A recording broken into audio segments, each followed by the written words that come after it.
मुंहिंजी न्याणी अगवा करे विया आहिनि 13 सालनि जी केरु केरु अगवा करे नाला ॿुधा लंघा कार लाशारी ऐं लियाकत लाशारी उनजो पुटु सरमत लाशारी मुंहिंजी न्याणी खे अगवा करे 12-13 सालनि जी मुंहिंजी शादी कराए छॾी अथनि ऐं ज़ोर ज़ुल्म सां मुंहिंजे हिते 4 बिस्मिल्लाह रहमान रहीम मां आहियां मौलाब थेबो इंगोजा थाणे जे हद ॻोठ रईस ग़ुलाम अकबर लाशारी जी रहवासण आबदा परवीन ज़ाल ख़ादम लाशारी पंहिंजे ससु दरिया ख़ातून खे साण करे इंसाफ़ जे हासिलात लाइ प्रेस क्लब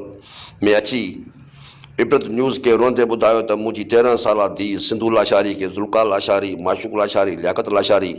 ऐं सरमद लाशारी वर्गला अगवा करे खणी आया आहिनि जंहिंजी नंढी उमिरि में सरमद सां शादी कराई वई आहे। बिरादर जे चङनि मर्दनि सां असां गॾिजी ज़ुल्फ़कार ऐं ॿियनि जे काफ़ी भेरा क़ुर शरीफ़ न्याणियूं मेड़ करे विया आहियूं पर हर दफ़े ज़ुल्फ़कार लाशारी मूंखे कारगंद करे धिका ॾेई क़ुर समेत मोटाए छॾीनि था ऐं चवनि था त असां छोकिरी कोन ॾींदासीं। आबदा परी वधीक रोई ॿुधायो त मां हाणे रानीपुर जे पीरनि सैयद फज़ल शाह ऐं सैयद बगन शाह ॾांहुं दरगाह सखी अलाया ऐं दरगाह मियामद गंभीर मां 2 क़ुर शरीफ़ खणी वेंदसि ऐं उन्हनि खे चवंदसि त मूंखे इंसाफ़ वठी ॾियो। हिननि टिता ॾिनो त मूंसां इंसाफ़ न कयो त पोइ मां पाण खे प्रेस क्लब या बाहि ॾेई मारे छॾींदसि।